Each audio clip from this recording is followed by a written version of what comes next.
അപ്പോൾ ഇന്നത്തെ പൂക്കളിടാൻ വേണ്ടിയിട്ടുള്ള തയ്യാറെടുപ്പിലാണ്. ഇപ്പോൾ കൃഷ്ണകിരീടം ഞങ്ങൾ ഓണപ്പൂടുമ്പോൾ ഒരു പ്രത്യേകതരം ഭംഗിയില്ലേ. അപ്പോൾ ഞാൻ ആദ്യം കൃഷ്ണകിരീടം പൊട്ടിച്ചു. അതിനുശേഷം വേറെ പൂക്കളൊക്കെ അങ്ങനെ അന്വേഷിച്ച് വീട്ടിൽ തന്നെ ഉണ്ടാവുകൊണ്ട് കുഴപ്പമില്ല. അപ്പോൾ ഞാൻ അന്വേഷിച്ച് പോവാണ്. അപ്പോൾ അതാ നമ്മുടെ ശംഖുപുഷ്പം, വെള്ള ശംഖുപുഷ്പം ഉണ്ടായിരുന്നു, പൊട്ടിച്ചു. പക്ഷേ ലാസ്റ്റ് കണ്ടുകൊണ്ടു എന്താണ് ഉണ്ടാവുക, പൊട്ടിക്കലൊക്കെ കഴിഞ്ഞു. അതിനുശേഷം ഫ്രണ്ടിൽ വെക്കാൻ വേണ്ടിയിട്ട് ഞാൻ ഈ ഒരു ചെമ്പരത്തി, ചെറിയ ചെമ്പരത്തി ഇല്ലേ, വെണ്ട ചെമ്പരത്തി എന്നൊക്കെ പറയില്ലേ, ഈ ഒരു ചെമ്പരത്തിയാണ് എടുത്തത്. ഈ ചെമ്പരത്തി ഒരു 3-4 ഉണ്ടായിരുന്നു. അപ്പോൾ ആ ചെമ്പരത്തി എടുത്ത് അത് ഫ്രണ്ടിൽ വെക്കാമെന്നുള്ള ഉദ്ദേശത്തോട് കൂടിയിട്ടാണ് പൊട്ടിച്ചത്.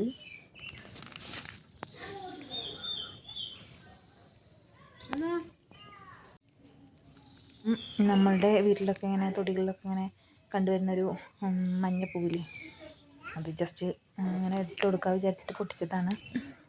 പക്ഷേ എനിക്ക് ഭയങ്കര ഇഷ്ടമുള്ളതാണ്. ഞാനിങ്ങനെ ഭയങ്കര ഇഷ്ടത്തോട് കൂടിയിട്ട് വളർത്തിയുണ്ടാക്കിയതായിരുന്നു. ഇപ്പോൾ കാട് പോലെ കണ്ട, മൊത്തത്തിൽ റോഡിൽ മൊത്തമായി. പിന്നെ ഞാൻ പൂക്കളൊക്കെ ഇടാൻ തുടങ്ങി. ആദ്യം തന്നെ ചാണകമൊക്കെ മെഴുകി വെച്ചിരുന്നു അമ്മ. അപ്പോൾ പിന്നെ പെട്ടെന്നായിരുന്നു പൂക്കളിടാനൊക്കെ, സിമ്പിളായിരുന്നു. പിന്നെ കൃഷ്ണഗിരിയുടെ ഇട്ടു. കൃഷ്ണഗിരിയുടെ ഞാൻ പൂക്കളുടെ അതൊക്കെ ഇതാക്കിയിട്ട്, പക്ഷേ ക്യാമറ തിരിഞ്ഞു പോയി. നല്ലതാ, ഫൈനൽ ഇങ്ങനെ പൂ ഇട്ടു. പിന്നെ ഞാൻ ചെണ്ടുമല്ലിക എടുത്തതിന് ശേഷം ചെണ്ടുമല്ലിക ഇങ്ങനെ ഭംഗിയിലാക്കി. അപ്പോൾ പൂക്കളിട്ട് എല്ലാവർക്കും ഇഷ്ടമായോ, കമൻറ്റ് ചെയ്യണേ.